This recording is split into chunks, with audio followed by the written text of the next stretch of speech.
recording. Hello, so my name is Midge Short. I live out at Anton Larsen Island, the northwest side of Kodiak Island. I've been gardening for about 25 years, and I've come to really appreciate Comfrey, especially Bocking 14, that is the variety of Comfrey, all of its multiple uses in the garden.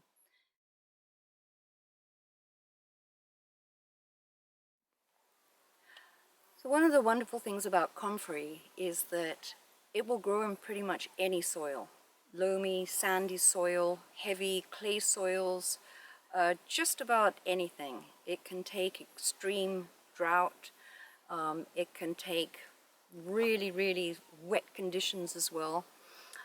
It's completely impartial. It grows in full sun, in semi-sun, in shade.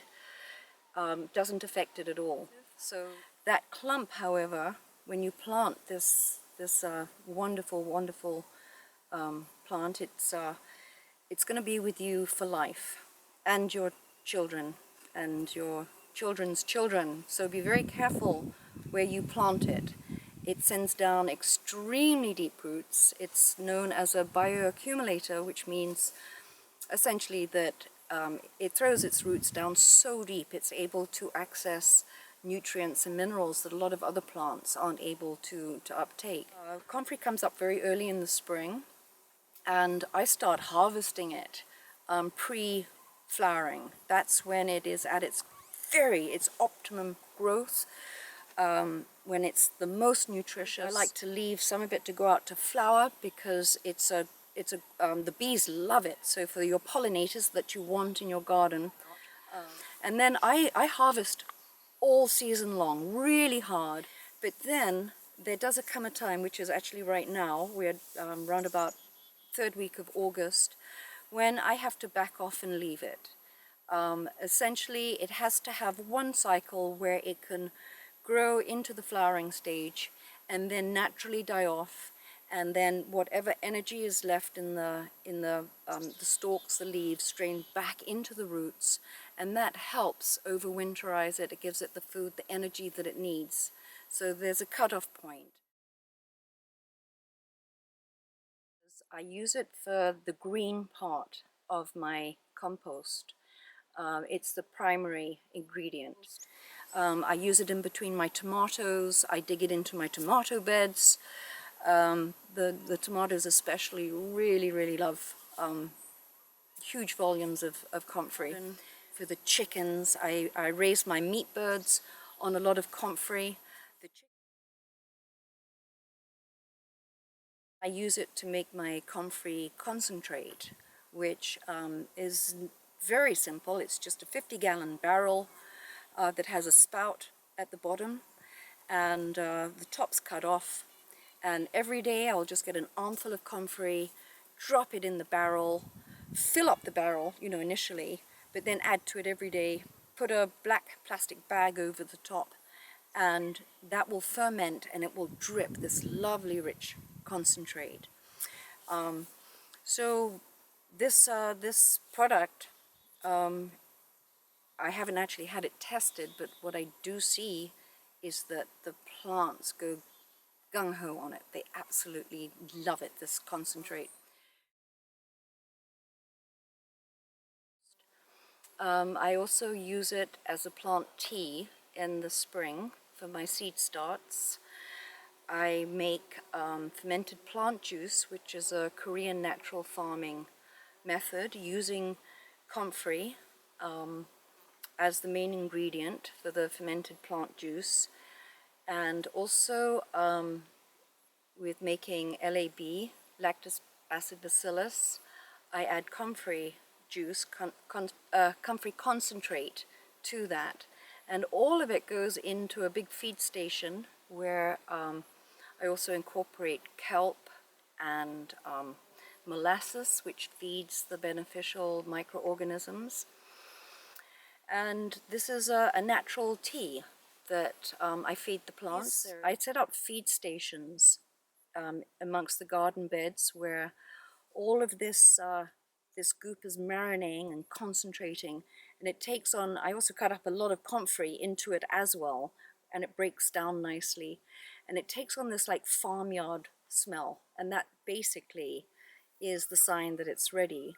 And I'll get a watering can and fill it up with half water, and then dip the rest into the food, and that's what I feed everything with, and it has really, really good results. So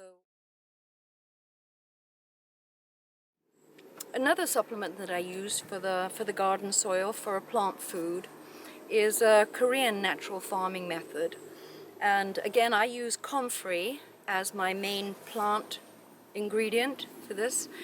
The object is to be able to collect the plant material when the plant is in its respiratory mode, which is in the early hours of the morning, not during the daylight, when it is then in the photosynthesis stage. So going out at like 3:30 in the morning, gathering, picking your prime comfrey leaves. It is important that you pick the recent growth, the newest growth, and it's got to be dry. So typically if you have 2 sunny days, that's ideal. Then it's really, really dry. Those leaves are dry because the leaf, on the top of the leaves, you have the indigenous microorganisms that are on these leaves, and if it's wet, then it doesn't help the fermentation process. And so, harvest, say, 5 pounds of comfrey leaves, and then I will weigh out an equal amount of sugar, brown sugar. So it would be 5 pounds of comfrey leaves, 5 pounds of brown sugar. And for this practice, for the Korean natural farming, what you do is you cut up the comfrey leaves into like very small 1-inch cubes, 1 inch, really cut it up well. And then in a bucket or a basin or whatever, you start adding the brown sugar, and you keep working it in and working it in. And this brown sugar is extracting all of the juice and the nutrients from the comfrey leaves. And then anyway, you just mush this in really, really well, and I let it ferment for about 7 days, and you'll see that on day 2 this mixture is beginning to bubble, ferment. It's really beginning to bubble, and the liquid will be drawn out of the comfrey leaves, and it will separate. So you've got all the comfrey leaves now sitting on the top, and then all this lovely black liquid on the bottom. And then in 7 days, typically, it's a very sweet smell. Your fermentation is complete. If it's a little bit warmer, it might only take 5 days. If it's a bit cooler, it might take 8 days. But essentially, you separate. You take the comfrey, the spent comfrey out. Then, with that, this is the fermented plant juice. Then you take this, it's very concentrated, and you'll have to dilute it. So it would be essentially like 1 cup of this fermented plant juice diluted in a 50-gallon barrel of water. So this is what I have in all of my feed stations.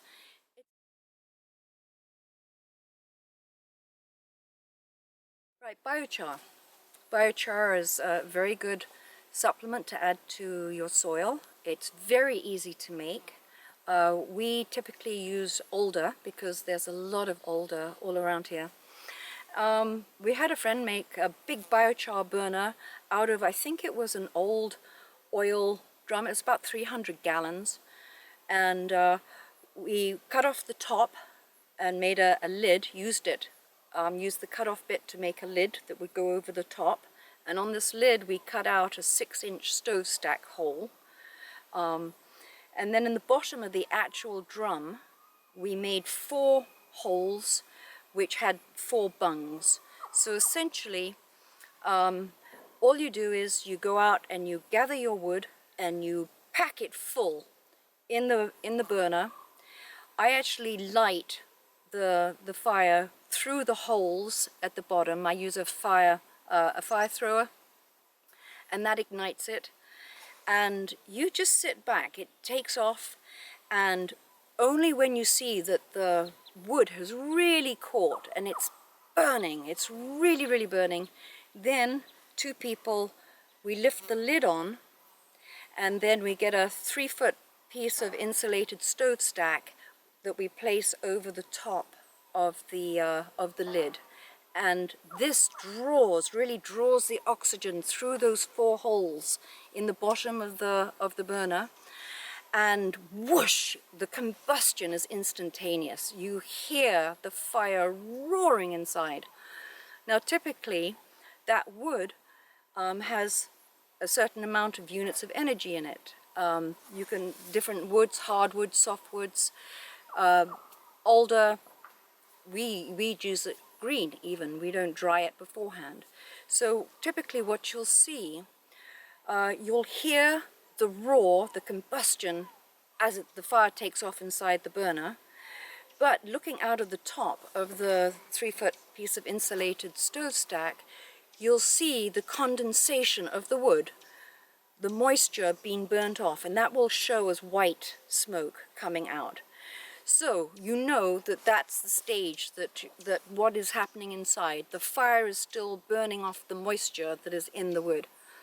So you wait, and for a big, like 300-gallon biochar burner like ours, I think it was about maybe an hour and a half, hour 45 minutes. When looking up at the top of the stove stack, there's no more white smoke, but you see a shimmer, almost like a heat wave. It's burning really, really hot. It's a furnace. You'll see the coals shining in the bottom through those 4 holes as the oxygen is still combusting all of this energy, and it's really on fire. That is the stage that you want to just close off all the oxygen. So I carefully knock off the stove stack, and using welder's gloves, I have a cap, so I put it over the lid, so that closes the oxygen off there. Then I go on my belly, do a belly crawl, again with the welder's gloves, and I have bungs that I can plug up those 4 holes. And the minute that last bung goes in, the roaring stops. It just stops. There's no more oxygen. And instead of the roar, you have crackling, and it crackles and crackles. It's the most beautiful sound. It crackles and crackles and crackles. And it'll go on charring. That is the wood that is now charring. There's no more oxygen. Come the morning, when it's all cooled off, I put down a tarpaulin, take off the lid, knock the biochar burner over, and all the black biochar comes out, and then I grade it, I screen it. So you have bigger chunks, medium chunks, small chunks, and you have ash. And essentially I just use a sifter and I screen it into different sizes. You want the smaller particles are better. If you look through a microscope at them, you'll see all that biochar is charred wood that has lots and lots of holes tunneled through it. So essentially, once I've screened it all and I want to incorporate it into the garden beds, I spread out the correct size, the small sized biochar, and I have on hand some already made up compost tea, kelp tea, and comfrey tea that have all been marinating in their juices for a week or so beforehand, and I strain it out very carefully, and I put this into a 2-gallon sprayer. I strain it all through, and then I really heavily mist this biochar, so it's absorbing all of these wonderful nutrients and microorganisms, and the biochar provides the home for these nutrients and these beneficial organisms that are going to live in this soil, and like mycelium, they're going to spread out. And this is part of your soil building structure. This is what goes into making a really rich, healthy soil.